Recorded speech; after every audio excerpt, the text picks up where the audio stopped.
Battle of Leuctra.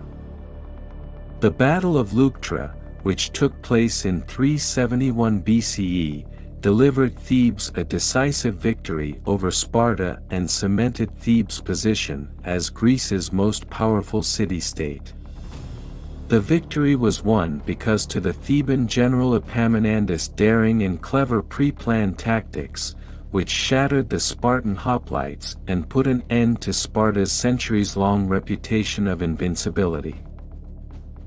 Despite the fact that the oldest source is Xenophon, who could depend on eyewitnesses for his description of the fight in his Hellenica, academics argue the exact specifics of the conflict, which took place on the plain of Leuctra near Thebes, and even its entire repercussions. Following a century of mutually harmful on-off battles, the Greek polis or city-states had reached an uneasy truce in the early 4th century BCE, but as Sparta asked for the Boeotian confederacy, commanded by Thebes, to be disbanded, or looked to be on the horizon once more. Thebans understandably rejected Spartan requests, a reply that was not surprising given that Sparta had already mobilized their troops and taken up position on Boeotia's western frontier before the Thebans responded. King Cleombrotus commanded Sparta and its allies. The army was divided into 4 divisions, morai, with a total of 2,048 soldiers, 700 of whom were full Spartan citizen hoplites. Sparta's allies contributed another 9,000 troops to the total. 1,000 men were cavalry out of the total of 11,000 men. It's also worth noting that, after more than a decade of battle, the Spartans' allies were undoubtedly tired of fighting. Thebes had 7,000 hoplites at its disposal, including 300 members of the elite sacred band, a unit of homoerotic couples sworn to protect their lovers to the death and headed by the brilliant and charismatic Pelopidas at Leuctra. In addition, the Thebans possessed 600 cavalry, which were perhaps the strongest in Greece at the time. There was also a small army of light infantry, hemippoi, who backed the cavalry and were armed with javelins. Epaminondas, the great commander, was in charge of the entire force. The austere military commander, a Pythagorean theory student, would go on to become Thebes' most inventive and successful commander, as well as one of Greece's greatest generals. Rather than confront the formidable Spartans on the open battlefield, some Theban leaders considered it advisable to retire within the walls of Thebes and encourage a siege. Epaminondas, on the other hand, convinced them differently. Epaminondas, who was always good at using propaganda and images to build morale, brought up the infamous rape of 2 local virgins by 2 Spartans at Leuctra. The 2 victims had committed themselves out of shame, and a memorial had been erected in their honor.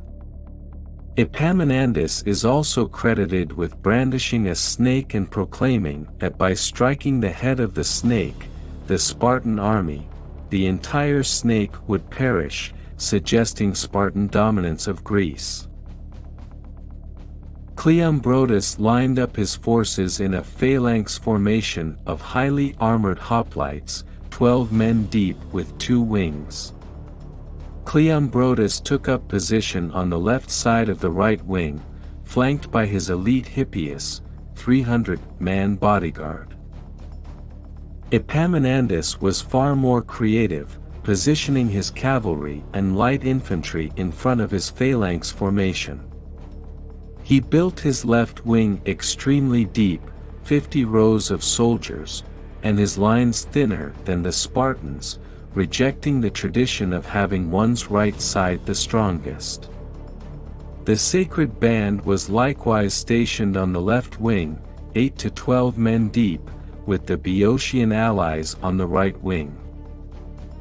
Cleombrotus reorganized his own lines in response to this unexpected development, sending his cavalry to the front and extending his line in an attempt to outflank Epaminondas' left wing.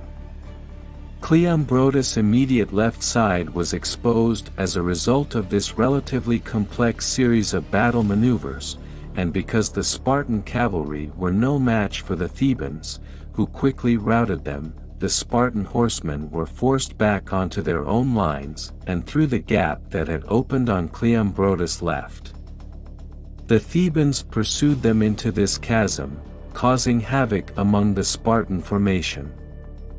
Meanwhile, Epaminondas struck from the left at an angle, effectively pushing Cleombrotus away from his own line.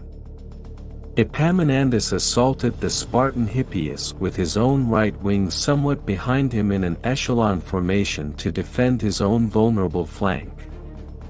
Pelopidas and the Sacred Band attacked Cleombrotus' position at this moment, fatally wounding the Spartan king and completely defeating the Spartan right. A total of 1,000 Lacedaemonians were defeated, with 400 Spartan hoplites among them. Thebes was suddenly Greece's most powerful polis, and the myth of Sparta's military invincibility had finally been shattered after 200 years of triumphs on land. Epaminondas' fighting techniques were not totally novel, but they had previously been utilized more out of need than forethought, and no one had ever combined them to produce such a successful formula. The massively strengthened left wing, the use of cavalry in front of the hoplite lines, attacking at an angle, using an echelon formation, and going for a direct frontal attack on the opposing commander's position were collectively the most innovative and devastating premeditated military strategy ever seen in Greek warfare, and the defeat of mighty Sparta stunned the Greek world.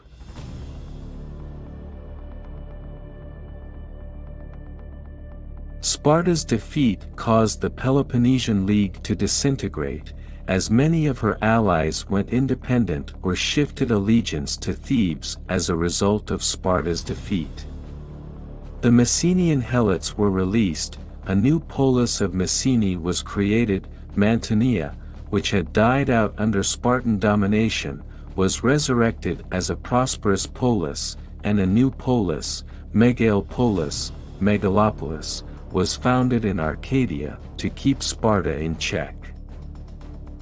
Following the war and the total upheaval of Greece's status quo, Athens asked for a peace conference in 371 BCE, but Thebes rejected, prolonging the power struggle between the different Greek polis that had plagued Greece for the previous century or more. Athens even allied with her old foe Sparta, but Thebes, backed by the Persians, pursued her expansionist tactics and, once again commanded by Epaminondas, defeated the Spartan and Athenian coalition in the Battle of Mantinea in 362 BCE. The short-lived Theban control of Greece came to an end, and the Greek towns were now ready for invasion, a scenario Philip II of Macedonia took full advantage of in 338 BCE, after a destructive dispute between his heirs, and the ongoing weakness of Athens and Sparta.